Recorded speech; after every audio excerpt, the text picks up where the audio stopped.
Over the past 13 years, I've been a journal article reviewer for a number of journals. And at one time, I was an editor for one of the journals in South Africa. One thing that makes me get worried many times is that you realize that academics and postgraduate students will write a manuscript and send it to the editor.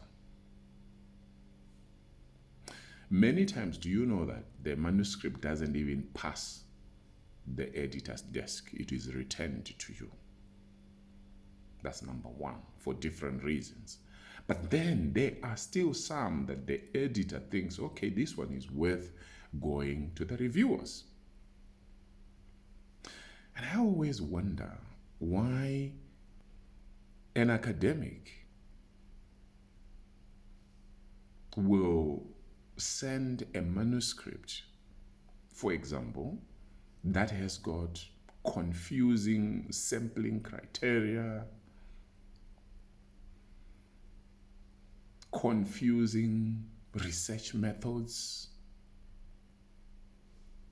In your abstract, you are saying you are using interpretivist philosophy. And then you also mention in the abstract that you are going to be using interviews.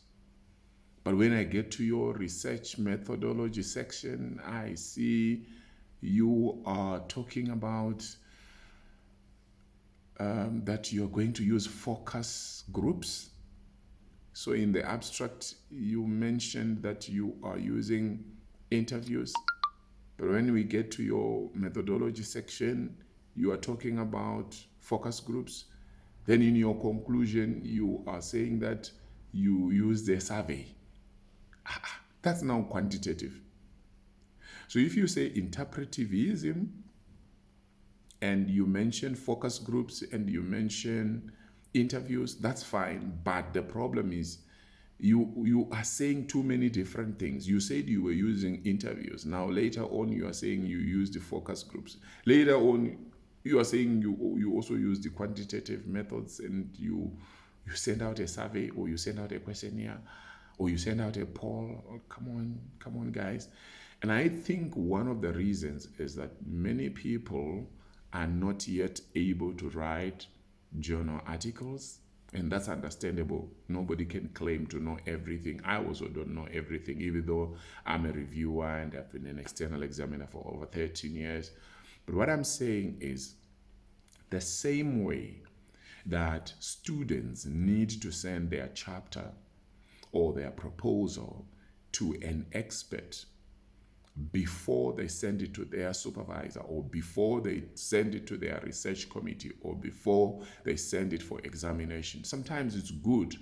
Okay, in some cases, you can just work with your supervisor and everything is okay, perfect. But in many cases, you know what I'm talking about? I work with students across Africa and the rest of the world, and students are really, really crying. Some of them want to quit. Some of them have already quitted. Because sometimes they don't even understand what the supervisor wants. And in some cases, the supervisors are not available. It happens. But what I'm saying is, for students, they can look for the services of an academic mentor who looks at their work and review and give them some suggestions. So it becomes a tripartite. So it's the supervisor, the student, and the academic mentor working together for the success of the student. Now, what stops you as an academic or even as a postgrad student? You now want to publish a journal article. Why do you send it to a journal before it is reviewed by somebody who is independent? And I'm not saying bring them to me, obviously. I mean, some of you have already been doing that. You send your manuscript to me so that I have a look at it and give you my thoughts as an experienced academic. But you can even send it to maybe your uncle, who is a professor, or a friend of yours who holds a doctoral degree. Some of you are close to people who are editors of journals. Why don't you talk to them and ask them to have a look? Some of you need to talk to your colleagues. I have written this manuscript. Before I send it to this journal, please have a look at it and tell me what you think. I want to know what you think about this video in the comment section. You know that I love you. God bless you. Dr. Wilbert Mutoko signing out. Bye-bye.